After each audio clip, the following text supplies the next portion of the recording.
Okay. Hello, everyone. Namaste and good evening. I welcome you. I'm Nitesh from Asia Plateau Panchgani, welcoming you in our first episode of The Future We Want. So, ये हमारा पहला episode है the fire with in और हमारे साथ हैं doctor Ravindra Rao.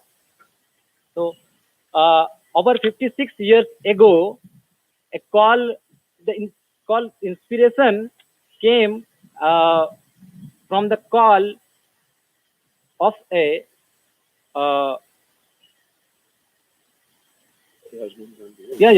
that clean, strong and united India. So एक स्वच्छ, मजबूत और एक भारत के सपने को लेकर के Dr. Ravindra Rao gave up his dental studies and joined the group of dedicated youth led by Rajmohan Gandhi. तो राजमोहन गांधी के द्वारा जो नेतृत्व में एक युवा समूह को डॉक्टर रविंद्र राव ने 56 साल पहले ज्वाइन किया और इस दौरान उन्होंने अपनी डेंटल जो पढ़ाई थी वो भी बीच में छोड़ दी. और उसके बाद से एमआरए इनिशिएटिव ऑफ चेंज के साथ वे सक्रिय रूप से जुड़े हुए हैं. शुरू के 10 साल फुल टाइम आईएफसी के साथ काम करने के बाद ही returned to university and resumed his dental study. He completed his study, got married with Jaysri, and then became a top dentist in Bangalore. He has been in the number of national position in Indian Dental Association. He pioneered the dental implants in South India. He was also a prominent Rotarian, and he was honored as the best president of the year by Rotary International on the first year of institution of this award. 11 years ago, 11 साल पहले आप और आपकी पत्नी ने जो dental और business establishment खड़े किए थे इतनी मेहनत से, उनको छोड़ करके Asia plateau the international centre of IFC in India, they moved in here to give the service of leadership to the work of this center, and he served as the director till September last year. His wife, Jaysri, established a Grand Prix, the rural and ecological focused work of IFC in India. Government of Maharashtra appointed Dr. Ravindra Rao in the governing body of Yashada. Yashada एक महाराष्ट्र में संस्था है जहां पर government servant, civil servants को training दी जाती है. तो हम ज़्यादा समय व्यतीत ना करते हुए सीधे रविंद्र राव से द फायर विद इन पे सुनेंगे. लेकिन उससे पहले कुछ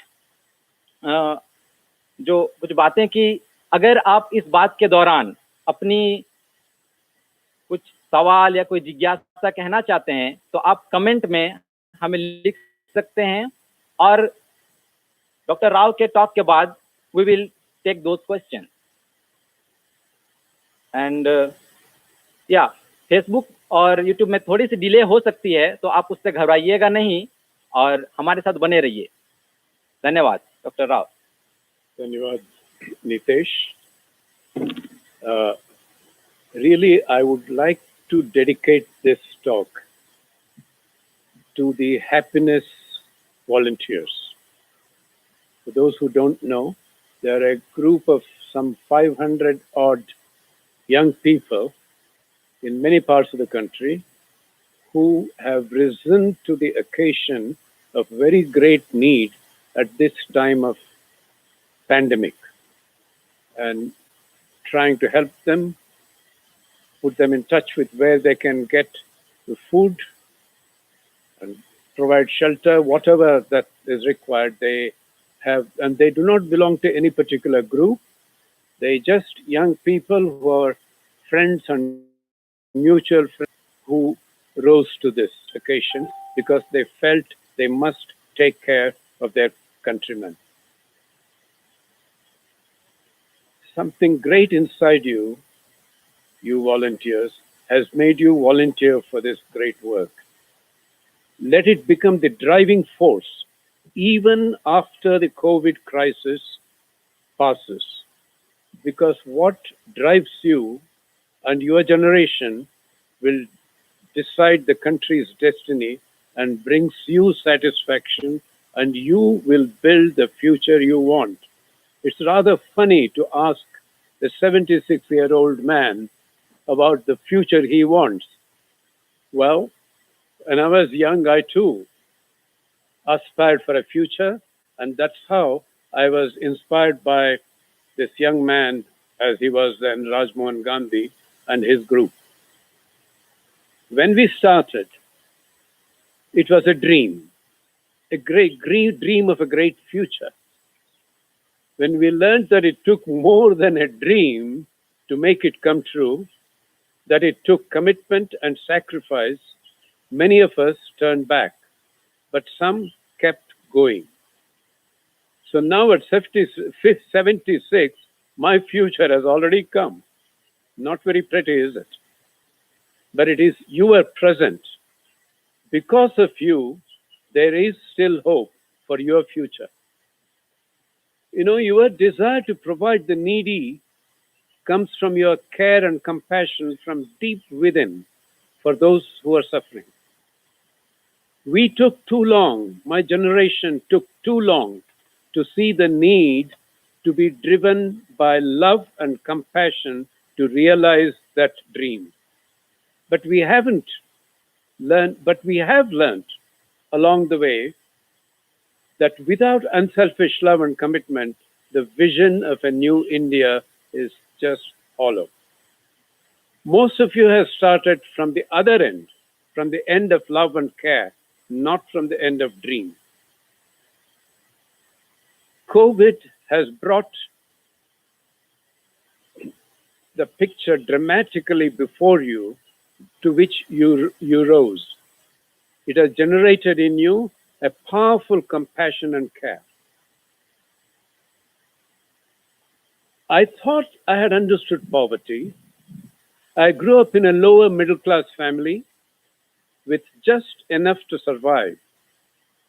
And in fact, our father built a structure which passed for a house just a little away from the jhopatpattis of those days in Bangalore. Yet, the I didn't really know what poverty was until COVID hit us, until I kept hearing stories of people who had nothing to eat, and through the initiative of Gramfari, we have been supplying things to people, but that's what really brought me close to the pain of poverty. And today we have many who have suddenly lost their jobs, run out of their money, want to go home, but no way of going home, except in the last few days, with no transport. Then they started to walk thousands of kilometers to their home. That's when my heart cried. Like you, I now feel the pain, which I didn't for a long, long time. I understood from my head, but somehow my heart couldn't really know what it was. And add to it, add to all their pains, the fears and anxieties for themselves and their loved ones. The picture is very bad. Your happiness volunteers, you, the happiness volunteers, have understood and let your care and compassion prevail.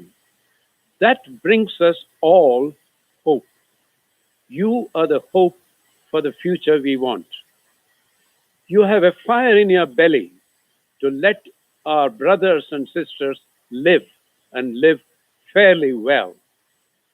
Don't let that fire die down when COVID dies down, as it will in a year or so. Care and compassion have are woken up inside you. Now add to that a vision of a new India to make it the driving force for the rest of your life. There is still a lot of work to do. What is that work? Is it right that even after 73 years of freedom, we still have unacceptable level of poverty? Is that the mark of a great country? Let us understand a few things. Greatness of my country is when every last person has food, a home, a clothing, and dignity. Khana, kapda, or makan, and dignity. Some want to become leaders, legitimately, probably, so that they can use the power to bring help to the needy. More often than not, they get caught up in the race for power, and poverty often takes the back seat.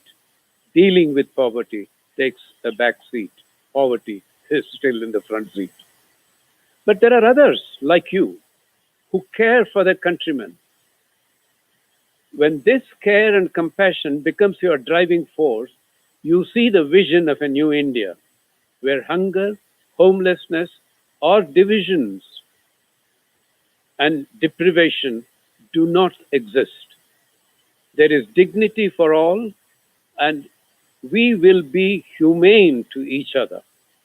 When you seek nothing for yourself, your integrity intact, people can see it.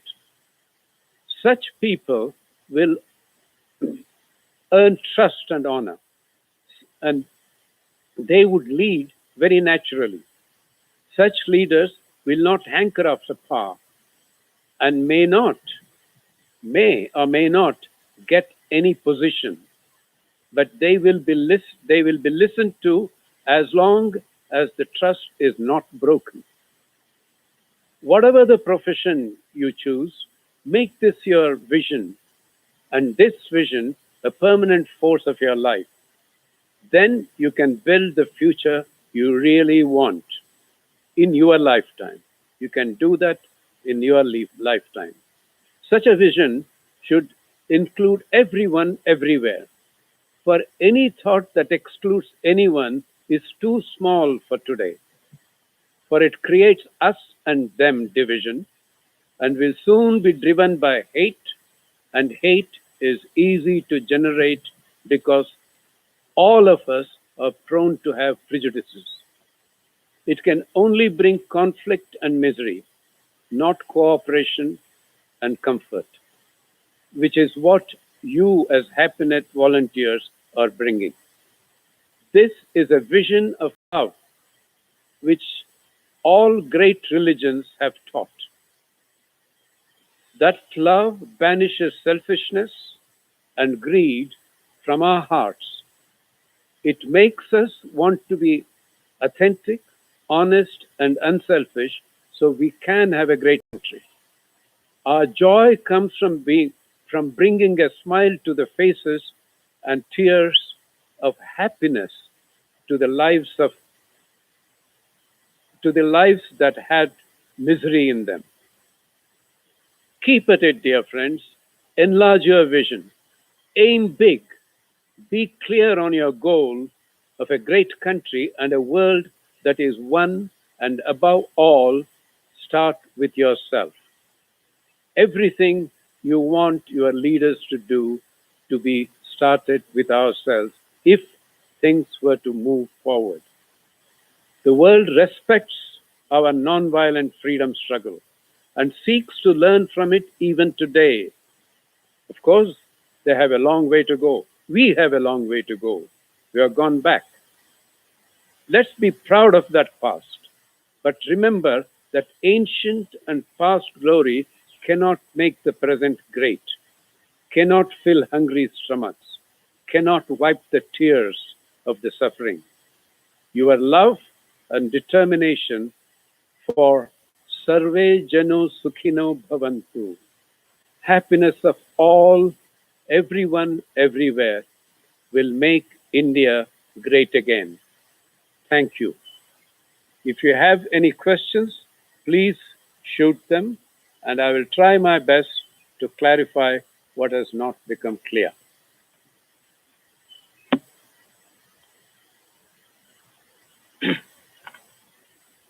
Uh, thank you, Uncle. And now we'll have a moment of silence, that's about 2 minutes, and then Okay. we'll take the question. So anybody who want to ask something and curious about something, then they can put their question in comment section below.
तो uncle इससे पहले कि किसी और का सवाल लें, I will use this opportunity and want to ask a question that what was your biggest challenge those time, and what kept the fire within you burning to tackle those challenges? Personally or as a group? Both, like you have your own challenges and you're working with group, then there were other challenges with the group also. So what was the how the fire was, burning inside you, you kept let it burning, and in the group also? Yeah. Well, one thing was clear. We wanted a new country and a new world very bad. That was very deep in us. We were extremely inexperienced. We didn't understand the world. We didn't understand people. But we didn't give up. And we gradually began to learn what makes people tick. We understood, of course, that that dream cannot be achieved without people becoming different. People giving up their greed, corruption, hatred, and such things.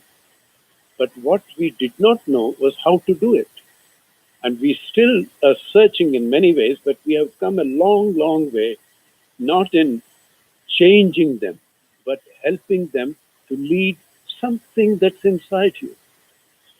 The same force that made these uh, happiness volunteers do something. That force, if you persist, if you deliberately seek, that gives you the wisdom and it can keep the fire burning. I suppose you can say disciplined listening to it, and constantly being ready to change and learn, and constantly seeking out people who can be enlisted for this task, perhaps, and seeing that people are changing, perhaps is what keeps our fire burning. And there a question came, uh, and this also strikes me also when I knew about you that you left your dentistry study in between and joined this movement or this group of people to build a new India. Now, the question is in youth, if we all youth or stop studying, like how you stopped study your study and started working for the society, for working for the world, then how our practical life will go on. Ah, good question. Well, for one thing, you you will get real education in real life. But jokes apart, you see, not everybody is meant to do that. And at that time, we were charged with that. We felt it's the right thing to do.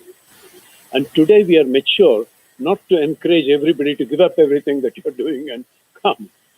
We also have learned that people can achieve the same thing in whatever they feel is their calling. Important thing is to know what your calling is. If you know it, you can do it. Whether you're a doctor, even a dentist, engineer, or even a politician, you can do it. Now, in this COVID situation, we can see that there are lots of wrong happening in the world. So, in such situation, how we will keep our hope and do the right thing, so that we should in this surround of all things happening wrong and wrong. How can we like keep our hope and not fail and not give up doing right thing? Again, that's a good question. But, COVID has given us a break. Really, it has put a stop to the madly rushing world. Just think of it. What was it? It's about 40, 50 days ago that we started our, lockdown in our country. And before that, before this thing became really worldwide pandemic, how we were rushing. Almost we were running, running, running without knowing where we were going. The pressure and tension that I've seen with many young people because they had to complete this, they had to do this and all that. Yet somehow there was something missing in them. No happiness. And that meaning will come if we understand the world and almost reorganize the way we live and not being too dependent on something outside in order to survive. That can happen if you give up your greed. Comfort, maybe, luxury, one should avoid if we really want to do something for people. That can happen if you really begin to love everybody and feel the pain of the person who is the weakest amongst us. So not to be dependent on the things outside. Preferably, yes. I mean, minimum requirement. Be self-contained communities, self-contained villages or regions. Uh, Probably, I'm neither an economist nor a great planner, but it occurs to me that what Gandhiji was propagating, seems to be the right way to go forward. But to strike a balance, then you save the environment as well, and maybe we will be healthier as people, definitely happier. Uh, Pinaki asked a question: how can we create more opportunities to radiate love, care, and compassion within the complexities of life, especially post-COVID? Ah, that's a, that you see, COVID has given us the opportunity to learn. And so now the opportunity after that, it is there. You have just to look around for people who, you see, If there are so many poor people in the country, is that not an opportunity? We refused to see it because we were so engrossed in our own life and our own future, our own gains, that the opportunity has always been there to care for and love people. And of course, the ones who have also need your care, but a different kind of care. If they get that kind of care, they use their money to look after the poor. Hmm. Thank you. Good answer. So Ajit Patel asked a question that, Sir, answer me one resolution you think for the Muslims not be a part of political agendas, and what should they focus on for the betterment in India? I don't quite get it. Not to be part of the. Not to be part to be a part of political agendas, and what should they focus on for the betterment in India? Well, who am I to advise the Muslims? I think they will know. And we have had many great Muslim leaders, freedom fighters, and even today there have been many Muslim, what you might call heroes, who have been working very hard in this COVID situation to alleviate uh, the suffering of people, regardless of the religion. In fact, religion is not an issue. It is your own conviction, the way you live, and if you're faithful to the truths of your religion and not just the identity, then you will do the right thing. I don't see why Muslims cannot be part of the political system. I don't see why all Hindus, has to be part of the political system. That is a non-issue. That goes that depends on your own feeling of where you have the talent, where you can make the maximum contribution for the good of all, not just your people. Hmm. Anjali asked that how can we create an economic and moral balance post the COVID situation? Uh-huh. Even the experts have not been able to answer this. Uh, how can we create? Well, if we create the balance for ourselves, I suppose it can percolate to the society. It is a thing that we really need to to discuss with the people who understand things a little more and the leaders who can actually make it happen.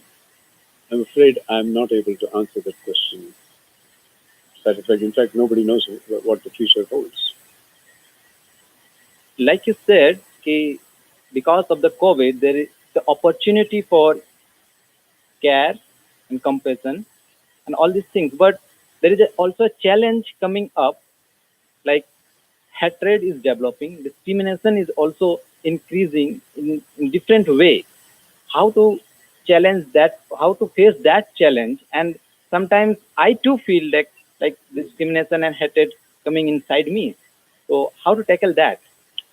Well, if you think small, if you think just for yourself and your group and your identity, naturally you would want to promote that. And you think the other come in the way. And already there is enough divisions in the world, and of course in India too. And if we go on this us and them, it creates hatred. If we can give people a purpose big enough which will unite them, or if we take them back to the truths of their own religious truths, religious books or whatever, and not just the identity. This is what I keep repeating. Not the identity, but the truths, because they are all the same. Not the philosophy, but the truth. Things like honesty and what IFC gives honesty, purity, and selfishness love. Can you cite one religion which is against it? They all want it. But why is it that we don't follow? That is the question. How? Relay some questions from YouTube. Yeah. These were, most of them were from Facebook, but um, I'll ask one that Rajendra Gandhi has raised. He says most of the generation Gen Next is facing a unique challenge of existential crisis due to threat of life on one hand and threat of livelihood on the other. If you have any comments on that. Raju, it's very unfair. You are the one who should be answering this question. More qualified. I tell you something. Supposing you ask the animals in the jungle, they would probably say it's the best thing that has happened if humans are reduced to uh, have not so much power. But that aside, I think, the old saying uh, of caring and sharing enough is really the way forward. And, the people, the Adivasis who live in the old tradition and in the modern world, like in fact and Nitesh, who may be able to answer this better, they don't depend on a job. They don't ask somebody else for something to be given. They somehow become self sufficient. We should search for the ways of making as many people as possible self sufficient. And anyone who says that I'm offering so many jobs should first check his motive. Is it offering jobs for their good or getting them to work for my good or my profit? And I think that can answer quite a lot of such questions. There's a question from Archana Shukla, and she says, I want to know when we find ourselves helpless. Sometimes it converts into anger. In such conditions, what should we do? Well, that's a very real situation. I have gone through such situations. I tell you what I have found. I have found an inexplicable force inside me, which again, a lot of great people have talked about. Uh, you can call it divinity, you can call it God, you can call it inner strength, you can call it nature's share in you or whatever. And that really, if we sincerely seek it, we will get the strength we need. We don't need to despair. Yes, times will be there when we feel very helpless, and helplessness, you're right, can drive you to anger. And the other thing, anger, Gandhiji used to say, anger is a good thing as long as you convert that into a passion to do good for others. And in doing so, you forget your own helplessness. It's worth trying. Okay, I'm just filtering a few more questions for you. Keshav, our neighbor from Nepal, says, what do you say on India's roles and responsibilities towards its neighboring countries, especially in the context of South Asia? Well, we in India have been fortunate to have had a long, long, long history, and unfortunate in not learning much from it. If we did learn from it, I think we will become very mindful of countries around us. We will become mindful not only of their needs, I don't mean that, of their greatness and contribution to towards a better world. And this is very vague, I know, but really the idea is to take such thoughts to others and inspire them to go inward and seek that strength from within And I believe India's role or responsibility is very great in that regard. And I can think, I'm afraid, only in that line, not not economics or educational or any other thing that we can do together. Of course, together we can do something great for the world, I believe, all our neighbors and us together. Right. You want to go back to some from? Yeah. So one question from Varsha. Yes, it is said that compassion is learned, but do you feel that that it's time to teach compassion in such situation of hatred? Well, compassion, I would say, is relearned, not learned, because you're born with love. And that's the thing which is deepest inside you. The most superficial is what you perceive and see in the world. And that's what influences you first. And at such times, it is best to go back to what we were born with, which I believe is pure love. And if we get back to it, that love will help us overcome any other feelings which will come in the way of compassion. Compassion is natural for a human being. In fact, even for animals. Compassion is natural for both humans and animals. It's there inside you. All right. We've got one more from your colleague, Kiran Gandhi. How do we understand what is our calling? Yeah, Kiran, I think you have enough experience of that. You wanted to start a factory first, non-ferrous alloys or some such thing, casting factory. And then something told you that's not what you wanted to do. And then you took up this job in Jamshedpur and look what you have done through that. Thing that you have to keep searching for. You are lucky to find it so quickly. But others may have to try out various things and see what clicks. And when you understand that, as someone said, that moment will always come, and you follow that, and you be ready to know that you could be wrong, but at the same time, firm on following what you have felt is right. Don't give it up easily. And I believe that is the thing. You never gave up, and that's an inspiration for me.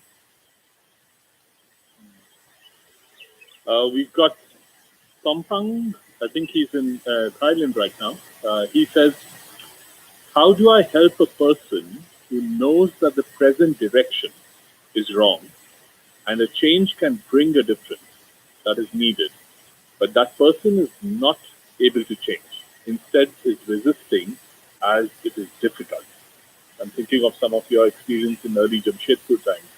Yes. If there's something. Well, people are going in wrong directions. For what reason? That's one thing you need to know. Well, I met some young people who were going in what I thought was the wrong direction. In fact, the aim was not wrong. They wanted to build an egalitarian society. They took to violence and became extreme Maoists.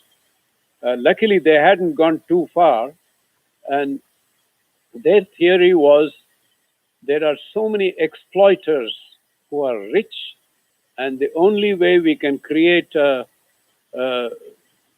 equal society and provide for those who have nothing is by finishing them off and distributing their wealth. Well, it sounded very attractive to them, and so they adopted that role. And they called themselves revolutionaries. And when I met them, I said, no, you are not a revolutionary, you are a reactionary, because you are reacting to the wrong that there is outside. But revolutionary is the one who starts with himself and becomes what he wants others to be. And if you do that, perhaps there is a way that you can influence the ones who have the money to share what they have, at least to an extent. And that I felt was well, it's a long story. It took many, many months for me talking to them and, above all, caring for them. One advice, if I may give, is if that person really wants to change and is not able to, and if you're really convinced that he is going on the wrong path, care for him. Give him the friendship. Don't push. That'll be counterproductive. And make sure that you never compromise on your standards.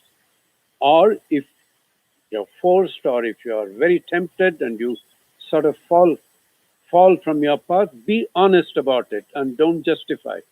If you did that, perhaps that other person has a chance of being inspired looking at you to see the way that he is doing and will get the courage to do the kind of things that you are doing and change. I don't know if that answers your question, but it did answer my prayers with these, what they are called Naxalites. Yeah, one question came in the message that what the root cause of the poverty and how to get rid of it. Well, that can only be a hypothesis, but one thing we do know, you know, before the British, India was one of the strongest economies. Nearly a quarter of the world economy was India's. And of course, we can very easily blame the British, and rightly too. They came and they took away a lot of things from us, and they left us with only 3% of world economy. I don't know what percentage it is today, but the question is, he's talking about the poverty of the country? Yeah, root cause of poverty. Root cause of poverty. Okay. That was the cause of our losing our economic, if you like, superiority or primacy. But the root cause of poverty, really, very glibly put, we don't share enough. Do you think there aren't enough rich people in the country who, if they shared even a part of their wealth, the poverty will not go away? It will. But just sharing the wealth is not adequate. To provide them the opportunities to earn, opportunities to come above poverty line by their own strength. And perhaps our giving up the idea of them being dependent on themselves in preference to uh, the so-called progress and development may have been one of the causes of poverty. I can't say that with confidence, but definitely looking at today, these people who lost their jobs and going back, they're going back to poverty. And supposing we had helped them to develop their village and their surroundings and have any, they may not have got all their wants met out, but they would have definitely got their needs met. Yeah, okay. So this is back to YouTube. There's a comment saying from Gurudat Rao, one for all and all for one. This should be the way forward. It's not a question, but a comment. And Aching says, the fire within seems to slow down with time and eventually to find yourself alone who will be doing everything by yourself. How to motivate others in such circumstances? Please share your experience. She follows on saying, as we know, we cannot work alone and we always need to work as a team. In condition of my previous question, in continuation of my previous question. Yeah. Well, the one thing is, often you may see or you may feel the fire has come down. What really has happened probably is people have become mature and stopped shouting at the top of their voice to show their fire. That is one thing. And if things keep really, coming down, the fire, I don't know how others can help if those people cannot help themselves, except to say that you don't give them up. You have hope for them. Probably that'll help. And then what's the next part of the question? I think Now we need, yeah, that's true. In fact, that's a uh, very interesting point. You know, history, they say, has always been changed by one person, but he or she has never been able to do it alone. It's an interesting statement. We do need team, and that is a challenge to build a team which is truly and totally bonded and with each other, and who can work together and together seek, if you like, the mind of God on what needs to be done. I can't say we have totally succeeded in that, to be very honest. But there have been times in the past people have done that, and that's why IFC has come to the stage that it has. And that's how uh, the slave trade was banished. It's not just by one, uh, what was his name? Wilberforce? Yeah, it's not just by one, but he had the thought and he marched forward and he built a team around them. And that's how it could be. Well, same with our freedom struggle. And the Congress Party started it, and uh, and people joined. And it may have been one person's idea, Tilak's idea of Swaraj is my birthright, I will get it. And then others joined, and then they developed the idea of going forward, and they did it together. One may be a leader, but many will be the team. Yeah. Isika Mukherjee asked, sometimes honesty is perceived as rudeness. How? As rudeness. Rudeness, yeah. How can one make out the difference and be mindful to not be rude yet say things with honesty? Well, Ishika, that is a constant lesson we all need to learn. It's not easy. We have to, it comes with maturity, which really, maturity really is spiritual growth. With that, you will learn and you begin to understand people.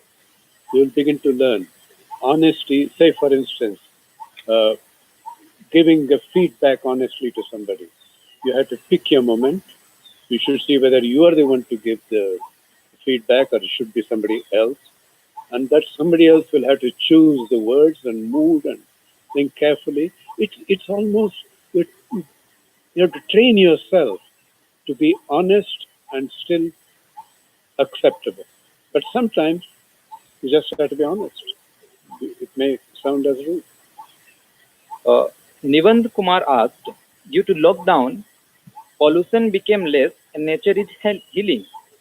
How can we maintain these things after lockdown ends? Because I don't think people will think for this thing once they will be on track, back on track. Well, simple. Don't end the lockdown.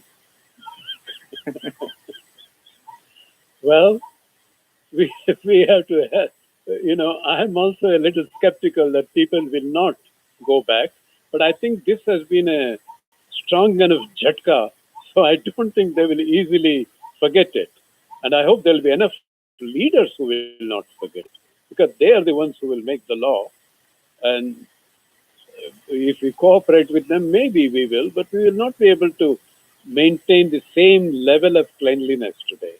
But I think we will be able to bring it down drastically. That's a lot of people have said this. Okay.